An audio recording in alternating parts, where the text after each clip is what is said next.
Nobody in Harlan County knew what was in the back of that barn. That was the first thing. The men at the hardware counter on Tuesday mornings knew there was hay in there. Old hay, 2 seasons of it, square bales stacked floor to rafter in an aging wooden structure on County Road 8. They knew a widow named Ruth Calloway had filled it instead of selling it, and they knew she was turning down buyers while her neighbors moved inventory and pocketed solid money.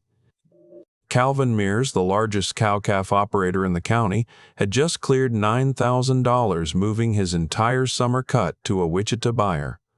The smart play was obvious. Sell while prices were good. Buy back in spring if you needed to. Ruth was doing the opposite. She was hoarding old hay in a deteriorating barn and hanging up on buyers. A man named Gene said it plainly over Tuesday coffee. "Old hay, February comes. It'll be half dust." Calvin said her father Howard had been the same way, stubborn as a fence post. The laughter was easy, warm, and completely certain of itself. Nobody asked what had happened the year Howard Calloway filled his barn and didn't sell. That detail would not surface for 2 years. By then, the men in that room would be too busy trying to keep their cattle alive to find any of it funny. What they couldn't see from the road was the back half. If someone had walked past the front rows, past the ordinary, looking bales near the door, slightly pale on the outer faces, the kind of thing you'd expect from hay that had been sitting, and walked all the way to the rear of the building, they would have found something that didn't match the story the county was telling about Ruth Calloway. The bales in the back were still deep green. Not the color of hay that had been stored carelessly and gotten lucky. The color of hay that had been handled correctly from the moment it was cut. The leaf retention was intact. The smell was clean. Ruth had sorted by quality before anything went inside. Weakest bales near the door for first use. Best bales reserved at the back. And she had built the storage system around them with the same care her father had shown her in this same barn 30 years before. 2 gable ends had wire mesh across the upper sections, gaps between the bales and the exterior walls, deliberate spaces between rows in the stacks. From the road, it looked like neglect. It wasn't neglect. Nobody drove past and thought to ask why any of it was built that way. They were looking at a widow who had made a questionable decision. They weren't looking at a 2-year forage management project built on 30 years of her father's rainfall records and a calculation she had done quietly, alone, on the back of a feed invoice one evening in 1981. Ruth heard about the laughter through her son. Thomas was 16 that summer, old enough to work neighboring farms on weekends and come home carrying things adults said without watching who was nearby. He mentioned it at supper without particular drama. People in town figured the hay would go to dust before spring. She finished her meal before answering. "Time will tell us."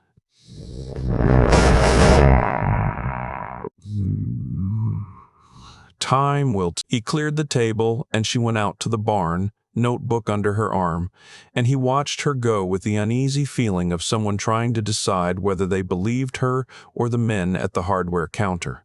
He didn't ask again, but he noticed she never looked worried when she came back in. The notebook was spiral, bound, utilitarian, pages organized in columns that only made sense once you understood what she was tracking. Moisture percentages, cutting dates, field names, temperature at time of baling, small margin notes about wind and turn frequency. The habit had started when she was 9 years old and her father Howard put a moisture probe the size of a thick pen into her hand. "The grass wants to hold water," he'd told her. "Your job is to convince it to let go before you stack it.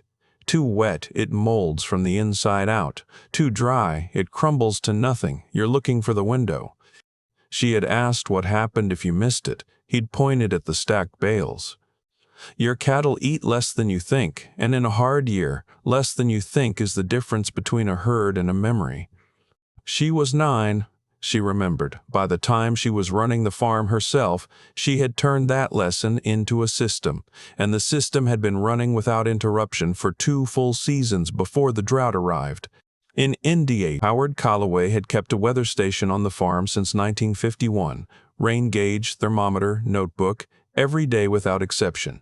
When he died in 1975, Ruth inherited 14 spiral notebooks in a wooden crate above the workbench in the machine shed and continued the record the following morning as though he had simply stepped away.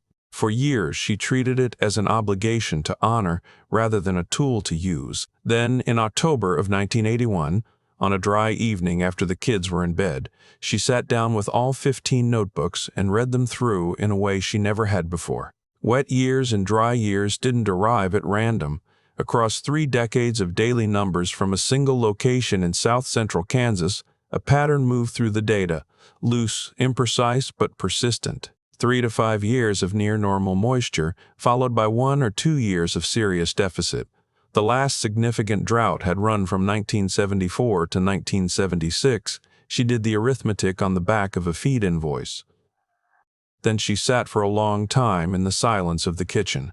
The pattern wasn't a law, it wasn't a guarantee. There were years in Howard's records where the dry season arrived off-cycle, or arrived weekly, or didn't arrive at all. Years where a person who had prepared the way she was considering would have looked. At the end of the season, exactly like a stubborn woman who had misread her father's old notebooks and missed a good market. She knew this. She counted those years carefully. About 30% of the time, the pattern broke. She thought about what it would cost to be wrong. She thought about what it would cost to be right and have done nothing. She started building her reserve the following summer. She told no one. Jim Prather at First Farmers Bank called her in for a quarterly review in the spring of 1982. He was a careful man. He laid her balance sheet on the desk with the practiced consideration of someone who believed in honest conversations before problems became emergencies. "Hay prices are favorable," he said. "A strong sale would substantially improve your operating position." He turned the paper. "Your best quality inventory commands the highest price right now. If you're going to move any of it, you want to lead with your premium bales. That's where your margin is." Ruth looked at the numbers. She thought about the back half of the barn, the deep green bales she had sorted there deliberately, the best of 2 seasons. "I'll consider it," she said. "Is there a reason you're holding?" "I think we're going to need it," she said. Jim looked out the window at the dry, flat sky above Main Street. The forecast hadn't indicated anything unusual. He wrote a note in her file afterward, customer declined recommendation, holding hay inventory, monitor. He had given her his best professional judgment. Lead with the premium bales. The advice was sound by every measure he knew how to apply. It was exactly wrong. He wouldn't understand this until he read a report he hadn't expected to read more than a year later, sitting at his desk with a feeling he didn't have a professional category for. Spring of 1983 came in reassuringly wet. April delivered 2 inches of rain in its first week. The grass came up thick and dark, the kind of green that made ranchers exhale after a tight winter. New calves were healthy. Pastures looked better than they had in 2 years. At the hardware counter, Jean said the year was shaping up well. Calvin agreed. Even the extension office, which had been cautious in its spring outlook, reported favorable early indicators. Thomas came home from a neighboring farm in late April and mentioned over supper that people were saying it might be a good year. Ruth was reading the rain gauge numbers she'd recorded since January. She didn't answer. In the 3rd week of April, the rain stopped, not dramatically. It simply went quiet. A few dry days, then a week, then 23 days with no meaningful precipitation. The soil held its April moisture for a while, and the grass kept its color, and everything still looked fine. Her neighbors put their cattle out on schedule. Green ground costs nothing to graze and hay costs money to store. Ruth kept her herd off the north pasture. By May the grass had changed. Pale, thin, not putting on the height it should have. Her rain gauge recorded numbers she recognized not from memory, but from Howard's handwriting in the 1974 notebook, which she had been checking against current readings since March. Late June brought a week of real rain, not a drought-breaking deluge, but more than anyone had seen since April, falling on 3 consecutive days, and the grass responded with a faint surge of green at the field edges. The extension office phone stopped ringing. At the hardware counter, Jean said maybe it was breaking. That evening, Thomas asked if she thought the rain was enough. She looked at the accumulated deficit the last 10 days hadn't closed, at the subsoil moisture reading she'd taken that morning in the back pasture, at the historical pattern in her memory from the 1974 notebook. "Stay off the north pasture," she said. Thomas stood in the kitchen doorway. "The grass is coming back." "The surface is," she said. "The root system isn't." He wanted to push back. He could see the green from the window. Every other operation in the county had animals out. Standing your cattle up in a corral and feeding stored hay when there was grass outside looked, from the outside, like the decision of someone who had lost perspective. He didn't push back. The rain stopped on the 4th day. The grass surge faded within a week. By mid-July, the extension office phone was ringing again.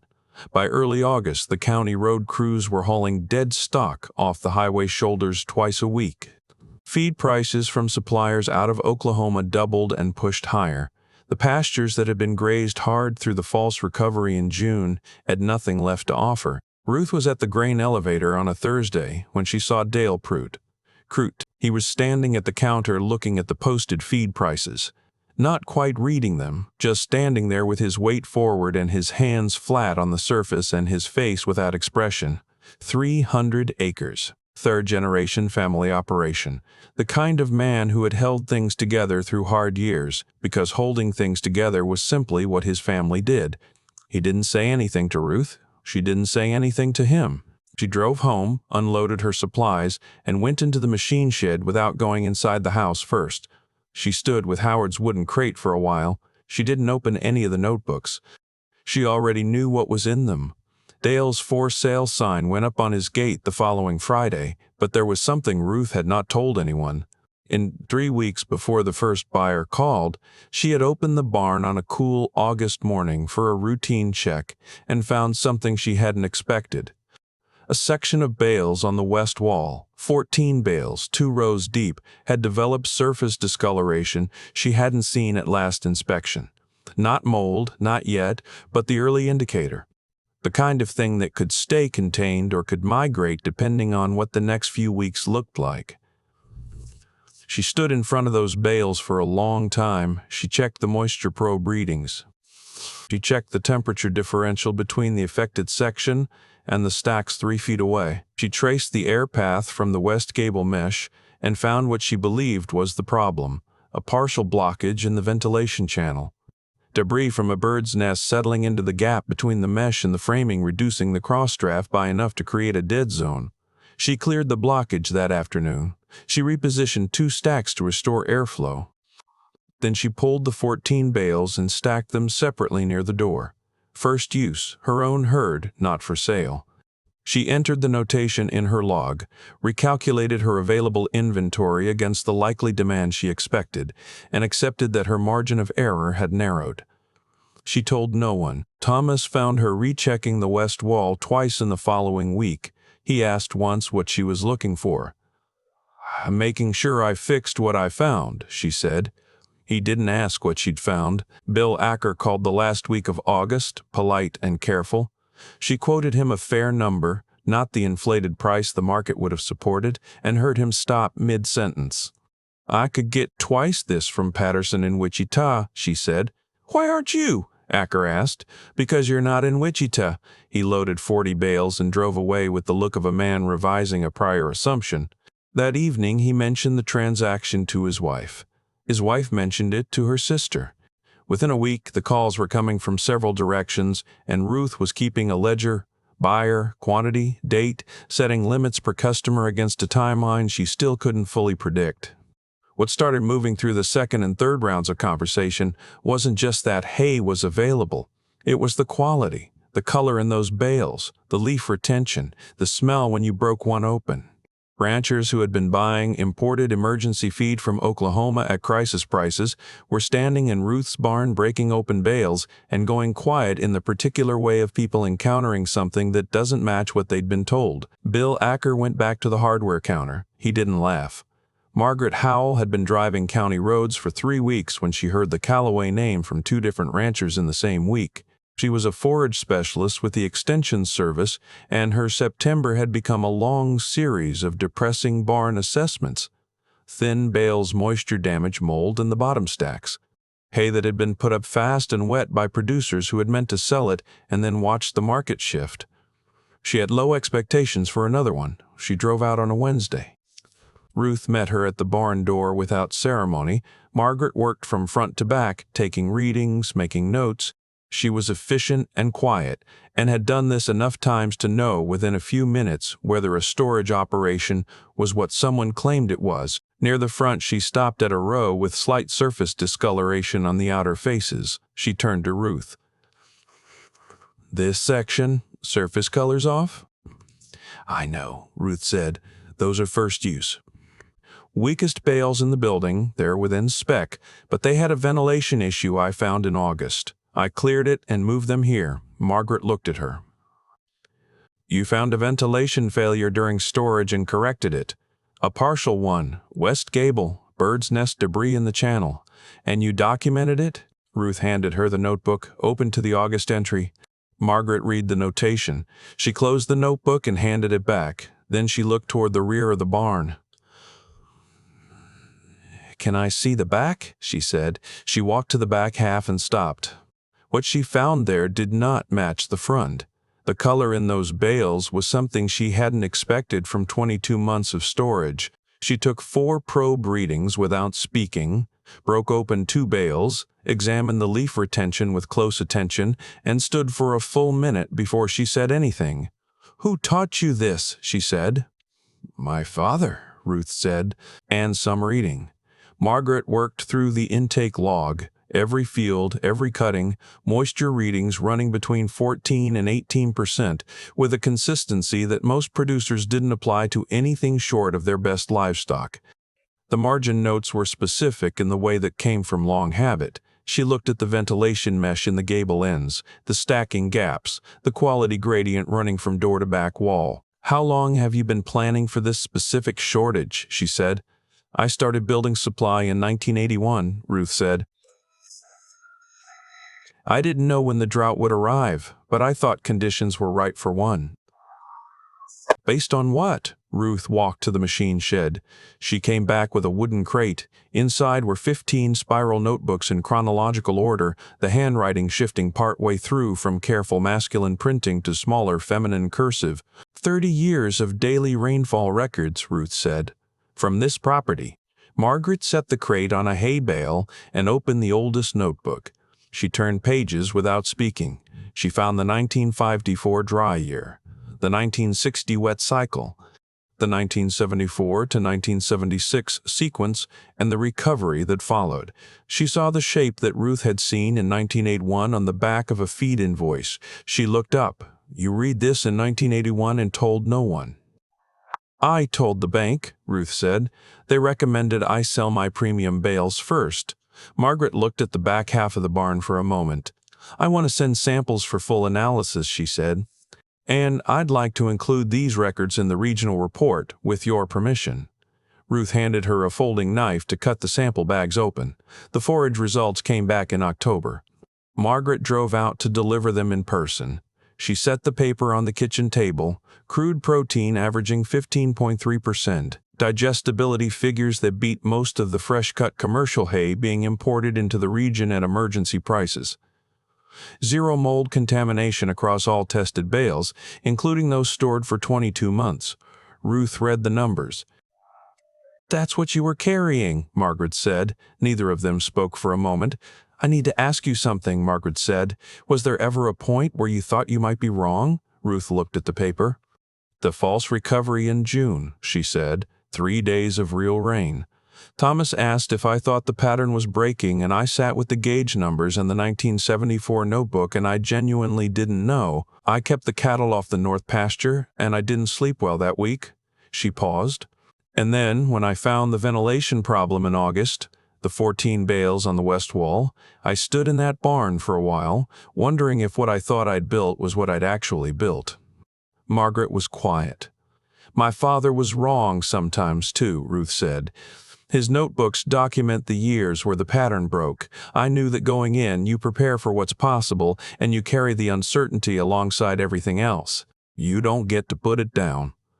Jim Prather read the regional bulletin over lunch on a Thursday. He read it twice. The producer was identified only as a Harlan County operation, in a county where everyone knew whose barn sat on which road. That lasted about 3 days. He pulled the Calloway file and sat with it and the bulletin for a long time. He read the recommendation he had written, lead with premium bales. He thought about what would have happened if she had followed it. He thought about Dale Pruitt's gate. He drove out on a Monday morning. "I owe you an apology," he said in the yard. "Specific advice. Sell your best inventory first. If you'd taken it—" "I know," Ruth said. "That was my best professional judgment at the time," he said. "Based on everything I knew how to measure." She looked at him steadily.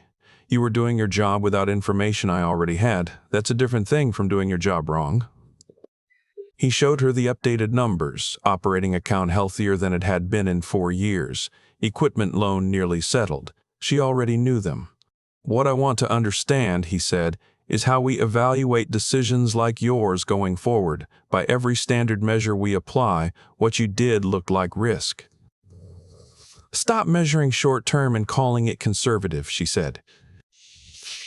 "Selling everything and trusting the market to provide when conditions collapse is the risk. It just doesn't look like one until it's too late." He wrote that down.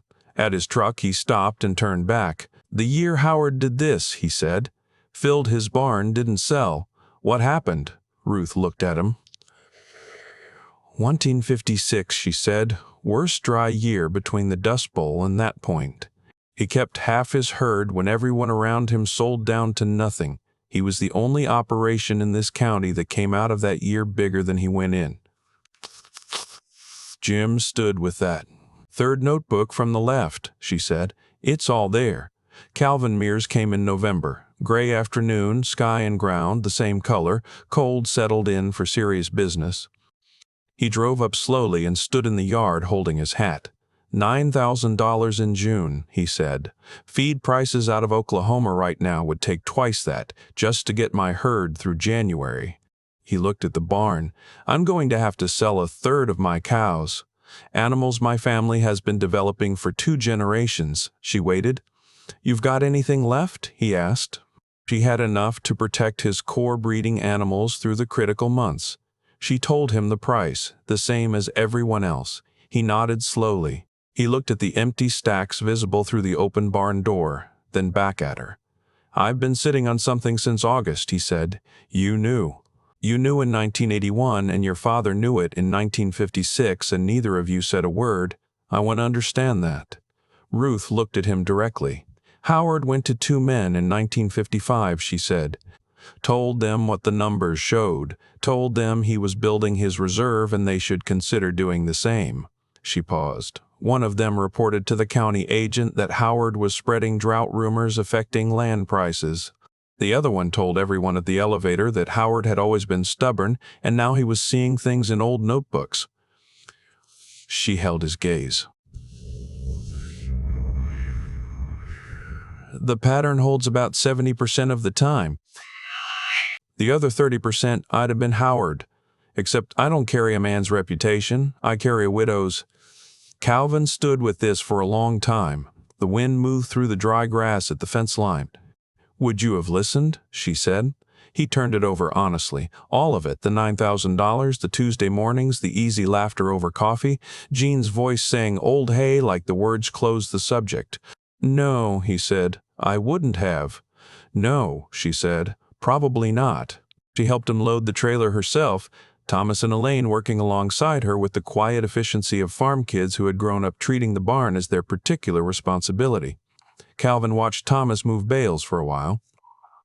Before he left, he shook the boy's hand the way you shake hands with someone you've revised your understanding of.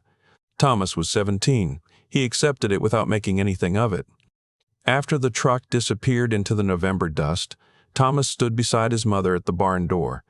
The interior was mostly empty now, used the way a tool feels after it's done what it was made for. "When you found the ventilation problem in August," he said, "the 14 bales, were you scared?" She considered this. "I was careful," she said. "There's a difference." He thought about that for a while. "What if you'd found worse?" he said. What if you'd walked in and the whole west wall had gone? Then I'd have had less to sell and a harder winter, she said. And I'd have learned something I needed to know about that gable. He looked at the empty stacks. That's all? That's all, she said. You build the best system you can build, then you check it. Then you fix what you find, then you keep going. She looked at him. Catastrophizing the things you can't control is just worry dressed up as planning. It doesn't help the hay. Ruth spoke at the Harlan County producer meeting the following June. 73 ranchers came. Several had been in the hardware counter conversation 2 summers earlier. They arrived with the body language of people who had reassessed something and weren't comfortable with what the reassessment had revealed. She stood at the folding table in the back room of the 4-H building with the forage notebooks, the moisture logs, the rainfall records, and the lab results laid out in a row. Not a triumph. Halfway through, a younger man near the back raised his hand. This only worked because your father kept records for 30 years. Most of us don't have 30 years of anything. Where does someone start? Today, she said. You go home and check your rain gauge, if you have one. If you don't, buy one for $6. Write down the number. Date, time, amount, do it tomorrow and the next day. In 10 years, you have 10 years. She looked at him. My father didn't have 30 years when he started. He had one day. He just didn't stop. Near the end, Dennis, who had lost 40% of his breeding herd that winter and was rebuilding slowly from a position that would take years to recover, raised his hand. What was it like, he said carefully, going through that drought knowing you'd prepared and most of us hadn't? The room went quiet in a different way. Dale Pruitt's sign went up on a Friday, Ruth said. I saw Dale at the elevator the Thursday before, and I said nothing. I didn't know with certainty what was coming, and I didn't know how to say what I thought without it sounding like I was tallying up other people's mistakes. She paused. I think about that Thursday. Nobody spoke. Affirmation isn't the same thing as certainty, she said. I prepared correctly, and the pattern held, and things worked out. I also watch people I've known my whole life lose things they can't get back. Both of those things are true at the same time. You don't get to keep only the one that feels good. After the meeting, she handed out copies of her moisture log format at the door, a simple grid, nothing elaborate. At the bottom of each page, in her own handwriting, format adapted from H copies. Calloway Forage Records, Harlan County, Kansas, 1951 to 1975.